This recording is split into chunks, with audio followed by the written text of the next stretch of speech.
Hi, hello po sa inyong lahat. Welcome to my channel. Ang babasahan ko pa ngayon ito ay kapalaran sa mga earth signs. Taurus, Virgo, and Capricorn. Nakalatag ng branyo dito para mabilisan lang ito na video. At bago po ang lahat, maraming salamat sa inyong pagpanood at huwag kalimutan po na pumunta ng aking bahay. At nandito po sa iyo, my dear earth signs. Ang aura mo dito ay ang Rider van Kelkan, which is nandito sa iyo, ang aura mo dito, lot of opportunities. May offer na darating dito sa iyo. O something sa mga past mo dito, may mga offer na, may mga opportunities, may mga oportunidad dito sa iyo. Offering some jobs, business, or invitations. More on dito, may mag-invite sa iyo dito. At nandito rin na, nakita ko rin dito na sa mga nakaraan, it could be dito may mga rival dito sa mga nakaraan is bumibili ka dito ng mga gamit mo ng sa mga luxurious life dito. Magandang pamumuhay, mga gamit sa bahay, mga gamit mo sarili mo, inalagaan mo yung sarili mo.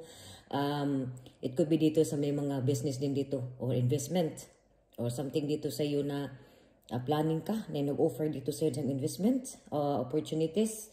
And sa current energy mo dito is kailangan dito rin sa'yo sa energy mo dito is lumabas dito yung the Tauren, and also the 9. Maganda. Nakita ko ito okay yung ang business mo dito, pamimira mo dito, pero nakita ko itong mag-ingat ka.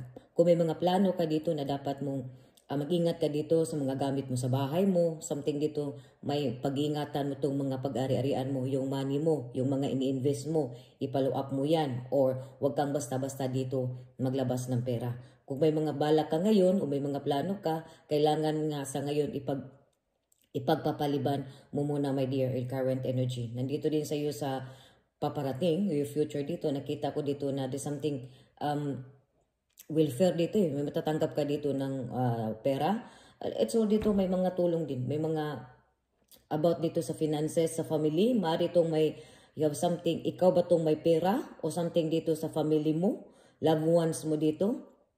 Or ikaw ito yung nandito yung something may asawa ka na, may ka-relationship ka o may ka-partner ka dito na nakita ko rin dito ng may mga divorce ka or widow, something dito single parents na may invitation o may mag-propose dito sa iyo or sa love life mo dito na nandito rin nakita ko rin na nagkadipindi ka dito, you know. Nakita ko na about dito sa iyo sa future mo dito is may because maaari itong may mag-propose. Maaari itong may mag-propose dito sa iyo ng kasal. It could be. Nakita ko rin dito na maaari itong may mag-propose dito sa iyo because there's a proposal here.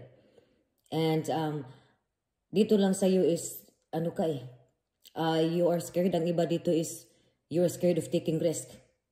Nandito sa iyo or maaari dito na sa iyo na hindi ka risky or something dito expect the unexpected dito.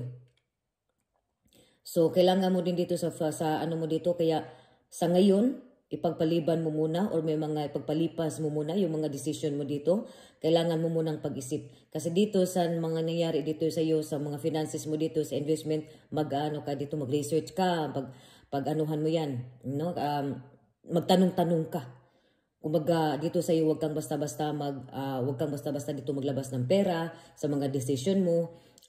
Mag-ingat ka dito sa paglabas mo kasi nakita ko dito may mga travel dito, may invitations, may mga opportunities, may mag-propose dito or may mag-invite something dito. Maaari itong sa love life mo rin, ang iba sa love life mo dito, maaari magkaroon ka dito ng bagong love life, may bisita ka ditong parating na hindi mo inasahan, mag-date kayo sa mga couples, kailangan nyo na mag-date dito sa isa't isa at huwag kayong basta-basta maglabas dito ng pera.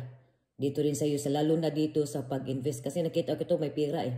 About dito sa investment dito, something dito rin na kailangan mo ditong maging playful ka, kailangan mo ditong makilaro ka muna, huwag kang basta-basta mag-go dito, my dear earth sign. So sa health mo naman dito, wala kang maging problema dito sa health mo. At nakita ko dito about dito may mga drama ka dito sa mga family mo. So pag-isipan muna dito yung paglabas mo dito ng pera. This is a warning dito sa iyo, my dear. So this is a good energy also here. It could be maaari itong may karoon ka dito ng mag-travel ka biglaan or an invitations dito. May proposal dito or arrival some love life dito, my dear. Good opportunities. Kung ano man yon, pag-isipan mo muna ang mabuti dito, my dear. Iwas sa drama, lalo na dito sa mga family mo, my dear. Sa mga loved ones mo, my dear. Earth signs, Taurus, Virgo, and Capricorn. Maraming salamat po sa inyong lahat.